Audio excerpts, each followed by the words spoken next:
জয় শ্রীকৃষ্ণ বন্ধুরা, স্বাগতম আজকের এই পবিত্র পর্বে, যেখানে আমরা আলোচনা করব সেই জ্ঞানের সাগর যা মানুষের জীবনের প্রতিটি অন্ধকার দূর করে দেয়।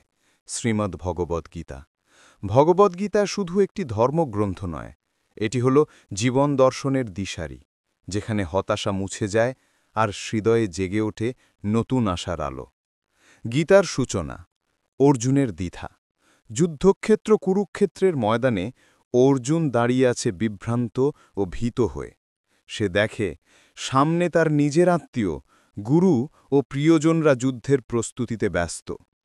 অর্জুনের কণ্ঠ কেঁপে ওঠে, হে কৃষ্ণ, আমি কিভাবে আমার আপনজনের বিরুদ্ধে যুদ্ধ করব? তার মন দুর্বল হয়ে পড়ে, চোখে জল, হাতে থাকা গান্ডীব ধনুক পড়ে যায়। ঠিক তখনই ভগবান শ্রীকৃষ্ণ তার রথচালক রূপে সামনে দাঁড়িয়ে দিলেন সেই জ্ঞান যা আজও প্রতিটি মানুষকে পথ দেখায়। ভগবান শ্রীকৃষ্ণের শিক্ষা। শ্রীকৃষ্ণ বলেন, হে অর্জুন, তুমি যা নিয়ে দুঃখ করছো তা মায়া। আত্মা কখনো মরে না, কখনো জন্মায়ও না। শরীর নশ্বর, কিন্তু আত্মা চিরন্তন। ঠিক যেমন পুরনো পোশাক ছেড়ে নতুন পোশাক পরা হয়, তেমনি আত্মাও শরীর পরিবর্তন করে। বন্ধুরা, এখানেই গীতার প্রথম ও সবচেয়ে বড় শিক্ষা, যে আত্মা অমর। যে এই সত্য উপলব্ধি করে, সে আর কখনো দুঃখে ভেঙে পড়ে না। কর্মই ধর্ম। শ্রীকৃষ্ণ অর্জুনকে বলেন, কর্ম করো, কিন্তু ফলের প্রতি আসক্ত হইও না। তোমার কর্তব্য পালন করাই তোমার ধর্ম। ফল ঈশ্বরের হাতে ছেড়ে দাও। এই কথাটি আজও সাফল্যের মূল মন্ত্র। কাজ করো, ফল নিয়ে চিন্তা করো না। মনের নিয়ন্ত্রণই আসল জয়। গীতায় কৃষ্ণ বলেন, মনই তোমার বন্ধু আবার শত্রুও। যে নিজের মনকে জয় করতে পারে, সে প্রকৃত যোদ্ধা। মন চঞ্চল, বাতাসের মতো, কিন্তু ধৈর্য, সাধনা আর বিশ্বাস দিয়ে মনকে নিয়ন্ত্রণ করা যায়। জীবনে যত বড় সমস্যাই আসুক, শান্ত মনই তোমায় সঠিক পথে রাখবে। সময় ও পরিবর্তনের শিক্ষা। যা ঘটেছে তা ভালোর জন্যেই ঘটেছে, যা ঘটছে তাও ভালোর জন্যেই ঘটছে, আর যা ঘটবে তাও ভালোর জন্যেই ঘটবে। এই বাক্যটি শুধু ধর্মীয় নয়, এটি এক অমূল্য জীবন দর্শন। যে মানুষ এই কথাটি হৃদয়ে ধারণ করে, তার জীবনে আর হতাশা থাকে না। ধর্মের জন্যে লড়াই। ভগবান বলেন, অন্যায় সহ্য করাও পাপ।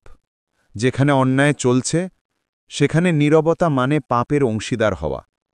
তাই কৃষ্ণ অর্জুনকে বলেন, তুমি যুদ্ধ করো, কারণ এটা তোমার ধর্ম।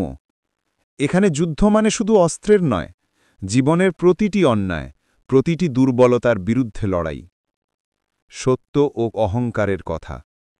শ্রীকৃষ্ণ বলেন, অহংকার মানুষকে অন্ধ করে দেয়। যে নিজের অহংকার ত্যাগ করতে পারে, তার হৃদয়েই ঈশ্বরের বাস।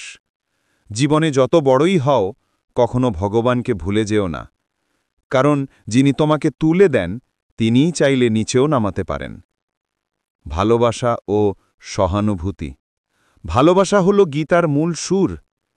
ভগবান বলেন, যে প্রেমে ভক্তি করে, আমি তাকে রক্ষা করি। যা তার নেই তা দিই, যা তার আছে তা রক্ষা করি। ভালোবাসা শুধু সম্পর্কের নয়, ভালোবাসা হল ভক্তির রূপ। যে হৃদয়ে ভগবানের প্রতি ভালোবাসা আছে, সে কখনো একা নয়। জীবনের বাস্তবতা।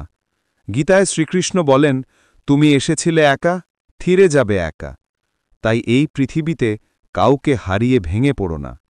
প্রত্যেকটা সম্পর্কই একটি শিক্ষা।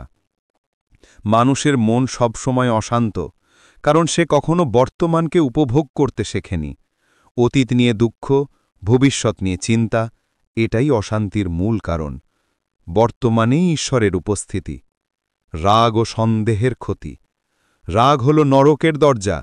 রাগের মুহূর্তে মানুষ নিজেকেই হারিয়ে ফেলে, আর সন্দেহ মনকে পুড়িয়ে দেয়, সম্পর্ক ভেঙে দেয়। তাই কৃষ্ণ বলেন, রাগকে জয় করো, সন্দেহকে দূর করো। ধৈর্য ও বিশ্বাস। যখন জীবন কঠিন হয়ে ওঠে, তখনই ঈশ্বর সবচেয়ে কাছে থাকেন। তুমি শুধু ধৈর্য ধরো। যেমন একটি শিশু আকাশে ছুড়ে দিলে হাসে, কারণ সে জানে তার মা বাবা ধরবে। তেমনি ঈশ্বরও কখনো তার ভক্তকে পড়ে যেতে দেন না। শেষ বার্তা। শ্রীকৃষ্ণ বলেন, যে ব্যক্তি ভক্তিভাবে আমাকে পূজা করে আমি তাকে পরম সুখ দিই। যেখানে প্রতিদিন গীতার পাঠ হয় সেখানে অশুভ প্রবেশ করতে পারে না। সেই ঘরেই সুখ, শান্তি ও ঐশ্বর্যের বাস। তাই বন্ধুরা, প্রতিদিন সকালে বা রাতে অন্তত কিছুক্ষণ গীতার শ্লোক শুনো, ভাবো ও প্রয়োগ করো জীবনে। ভগবান শ্রীকৃষ্ণ তোমার জীবনকে আলোকিত করবেন। তোমার মনেও জেগে উঠবে সেই চিরন্তন শান্তি। জয় শ্রীকৃষ্ণ।